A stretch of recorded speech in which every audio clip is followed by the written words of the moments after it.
And he got out to Washington, and he was so tough on James K. Polk, working with his ally, the oldest member of Congress. This guy was a very young guy, a war vet. But his ally, the oldest member of Congress, John Quincy Adams, the former president of the United States, who had returned to Congress after his presidency for the purpose of fighting slavery. These two men worked to hold Polk to account. They spoke openly of censure and impeachment. They spoke openly of forcing him from office for the purpose of ending an illegal and immoral war. And his law partner, the young congressman's law partner, sent him a letter. And he said, my friend, you got to ease off on the president. You got to go easier. It's a time of war. Our troops are in the field. You cannot be so tough on the president. You got to wait till the war is done. You got to let him serve. We got to honor the presidency of the United States. And the young congressman wrote him back a letter. He said, my friend, the provision of the Constitution giving the war-making power to Congress was dictated, as I understand it, by the following reasons.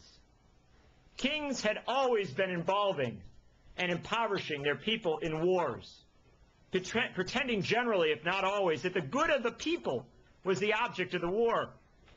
This, our constitutional convention understood to be the most oppressive of all kingly oppressions.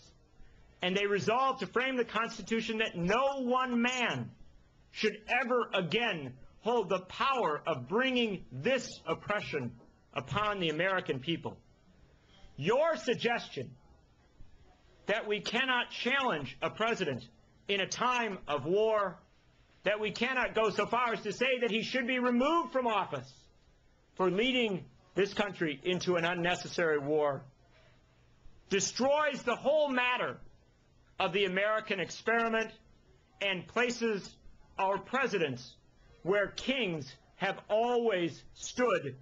I was not elected to serve a king.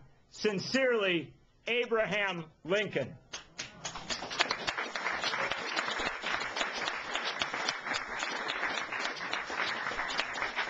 Now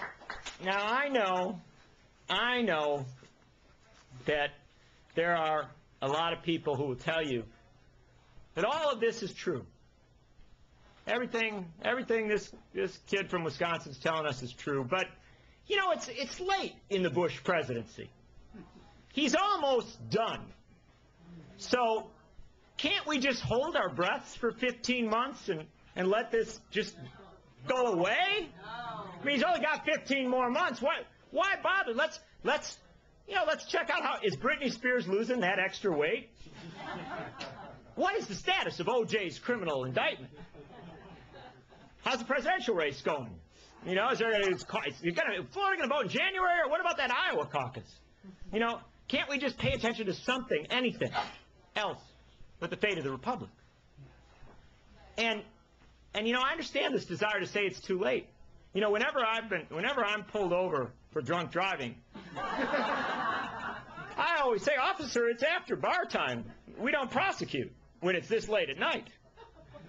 And you know, if I was a kid and I forgot my homework at school, and the teacher got upset, I'd say, no, you don't understand. I was late to school today, so there are no sanctions, right? Because it's late.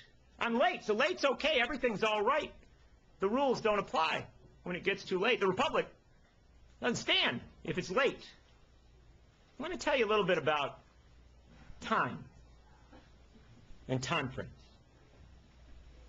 Every 10 minutes in Iraq, an Iraqi civilian is killed in a war that George Bush says will not end for so long as he occupies the Oval Office of the United States.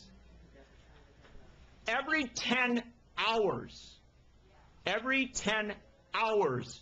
in Iraq, an American soldier is killed in a war that George Bush says will not end for so long as he is the President of the United States. Every 10 days, $2 billion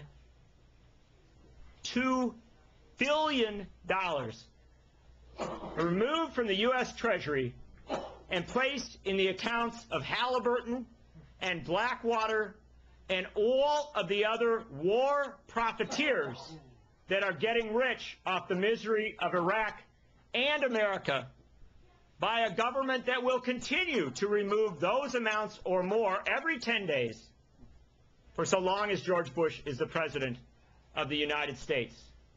So there are those who say 15 months is not enough time. It's too late to hold George Bush to account. I answer their 15 months with 10 minutes, 10 hours, and 10 days.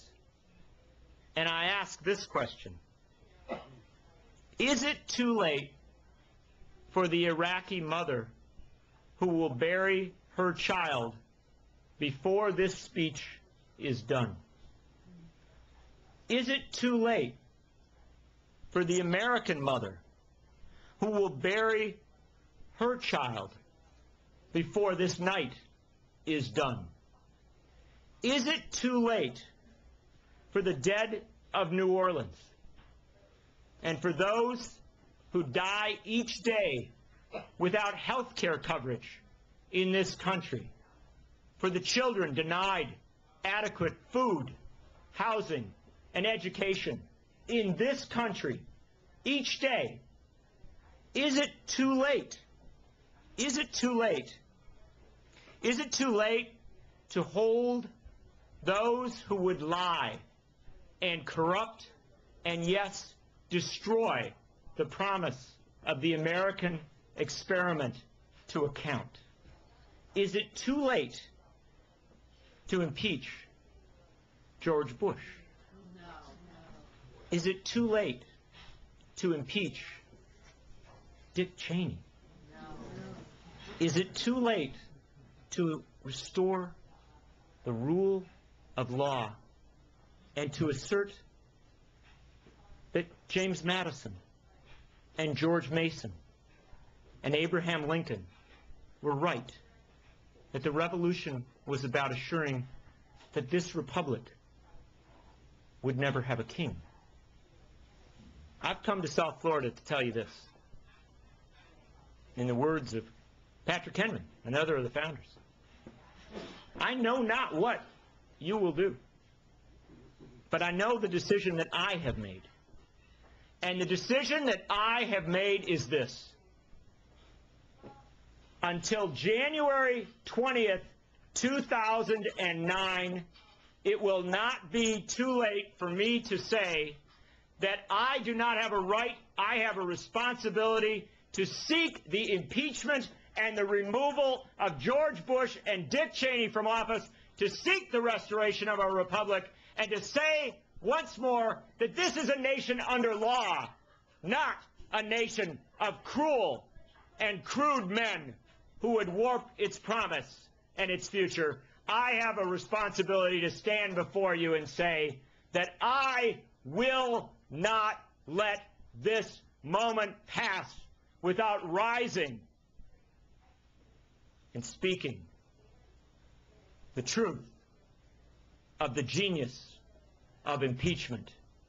And that is that this is the tool given we, the people, to redeem our republic.